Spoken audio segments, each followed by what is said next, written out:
Hello and welcome to Courts Today by Live Law. Let us start with today's major headlines. The Rajasthan High Court has issued notice on a suit claiming a Shiv temple lies beneath the Ajmer Sharif Dargah. In the Delhi air pollution matter, reports have indicated abject failure in implementation of GRAP-IV measures. The Supreme Court has now sought response of the NCR states. The Supreme Court has asked the Animal Welfare Board to get approval for rules on birth control of feral and free-ranging dogs in wildlife areas. The Supreme Court has refused to cancel the bail of a man booked over alleged links with ISIS. The Apex Court has criticized the Himachal Pradesh government for opposing appointment of Asian Games medalist. CBI has filed an application in the Supreme Court to transfer trial against Yasin Malik from Jammu to the court in Tihar jail. And the Madras High Court has held that magic mushroom per se is not a narcotic drug. Quantity of psilocybin present must be determined to check the commercial quantity. I am your host Urvashi Chauhan with your daily roundup of legal updates from across the country. Let us now dive into the details. A new case has come up in Rajasthan now with the claim that Ajmer Sharif Dargah was built over the remains of a Shiv temple. A case in this regard has been filed by Hindu Sena President Vishnu Gupta, and Civil Judge Manmohan Chandel from the Ajmer District Court has issued notice to the Archaeological Survey of India, Union Ministry of Minority Affairs and the Ajmer Dargah Committee. The suit seeks directions to the ASI to conduct a survey of the Dargah, the mausoleum of Sufi Saint Khwaja Moinuddin Chishti, and to reconstruct Bhagwan Shri Sankat Mochan Mahadev temple at the site after removal of the present structure. It is claimed that the Dargah appears to have been built on the sites of old Hindu temples, partly by converting and partly by adding to the structures already existing, as was usual in the times of early Muslim rulers. It has further been submitted that the plaintiff has a direct interest in protecting and preserving the religious character of Mahadev temple at Ajmer at the site of Khwaja Dargah Sahib from illegal and unauthorized occupation by the Dargah Committee. The matter has been posted for further hearing on 20th December. Stay tuned with us. As you know that the Supreme Court is continuously monitoring the Delhi air pollution matter, the same was today heard by a bench of Justice Abhay S. Oak and Justice Augustine George Massey. The reports submitted by the court commissioners suggested an abject failure on the part of the authorities in implementing the GRAP-IV measures to address the severe problem of air pollution in Delhi NCR. This is because construction activities are ongoing in posh colonies, factories are running 24 hours, and waste burning is still happening. Regarding the ban on truck entries, amicus curiae senior advocate Aparajita Singh submitted that trucks should be stopped at the NCR border instead of the Delhi border. She also cited the report of another court commissioner which stated that cement was being transported in some trucks under bags of wheat flour because wheat is an essential commodity and is exempted from the restrictions. The court has said that GRAP-IV restrictions will continue till Monday and further course of action will be decided by the Commission for Air Quality Management. The court called for a response from the NCR states by Monday on the measures they propose to take against the breaches that are happening. Also, the court criticized the Commission for issuing a clarification today allowing certain construction activities in Delhi NCR. The court has asked the Commission to withdraw the notification. In the next update, the Supreme Court has today directed the Union of India to get approval from the concerned ministry regarding rules of birth control of feral, free-ranging and domestic dogs that attack or hunt wildlife in protected areas and forests. In this case, the petitioner prayed for directions for the management of such dogs and wildlife, including their identification.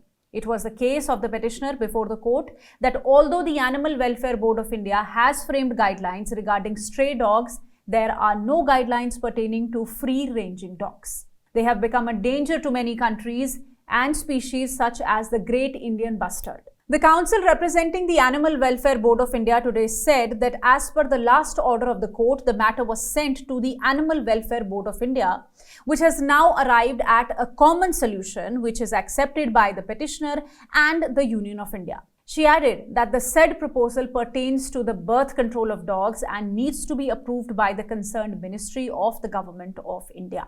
She further informed the court that the rules are already in existence and that the dogs in question are only found in 3 to 4 states near forest areas. A bench of Justices Sudhanshu Dholia and Ehsanuddin Amanullah has asked for the permission to be taken quickly on the proposal. Last year in December, the Madras High Court had granted bail to a man named Asif booked under Unlawful Activities Prevention Act for having links with the terrorist organization ISIS. The allegation against Asif was that he was a staunch supporter of Islam rule in India and the terrorist Osama bin Laden and had been following the ideology of Al-Qaeda. He was said to be in close contact with a co-accused who was a member of ISIS and had even intended to murder the members of Hindu organizations. But Asif contended before the court that he had been in custody since July 2022 and that the nature of the allegations were not such that required a prolonged pre-trial detention. It was also submitted that the authorities had not recovered any incriminating evidence against him except a mobile phone. The High Court had granted him bail for prolonged incarceration and by observing that whether killing of Hindu religious leaders would itself constitute a terrorist act was debatable. The matter reached the Supreme Court and was heard by the bench of Justices Suryakant and Ujjal Bhuyan. The bench today denied to interfere with the order or cancel the bail granted to Asif. But the court was not happy with some of the comments in the order of the High Court. So it has expunged the High Court's remarks on text message evidence, applicability of UAPA Section 38 Clause 2, and sanction issues, stating that they were irrelevant to the bail decision and cannot be treated as a precedent.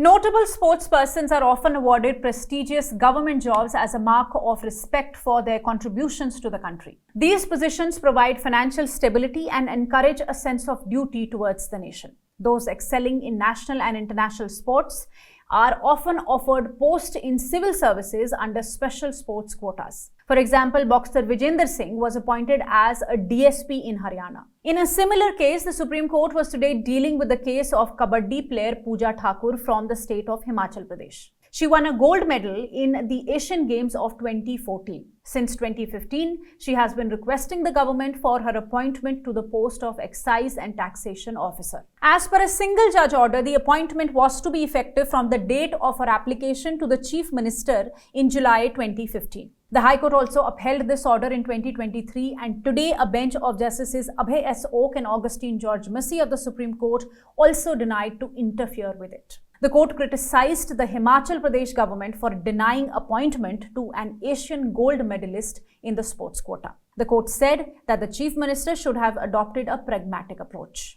The CBI has filed an application in the Supreme Court seeking transfer of Kashmiri separatist Yasin Malik's trial from Jammu to a court facility within Tihar jail where he is currently lodged. This is in reference to an order passed by the Jammu trial court to physically produce Yasin Malik in the case related to the killing of 4 Indian Air Force personnel in the year 1989. The CBI has raised security concerns in transporting Malik to Jammu. According to them, this could also be a threat to the witnesses, keeping in mind that one of the witnesses has already been assassinated.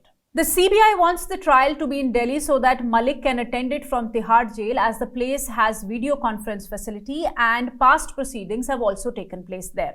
With the transfer petition, another application was filed to add some co-accused as parties in the appeal, expressing that all accused and not just Yasin Malik must be heard before the trial is transferred. The court has issued notice and the matter will now be taken up on 18th December.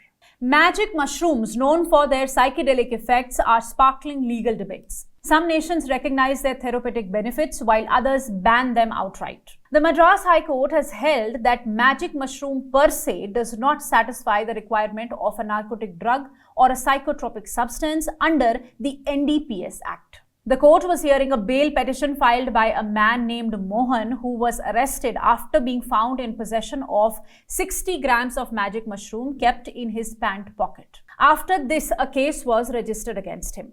Mohan argued that magic mushroom was a natural product available in deep forest and had not been cited under the category of narcotic drug or psychotropic substance. He submitted that what was recovered was magic mushroom and not psilocybin, and hence the mushroom itself could not be treated on par with psilocybin. Pointing out the FSL report had not mentioned the quantity recovered, he argued that assuming 60 grams of magic mushroom was equal to 60 grams of psilocybin was not correct.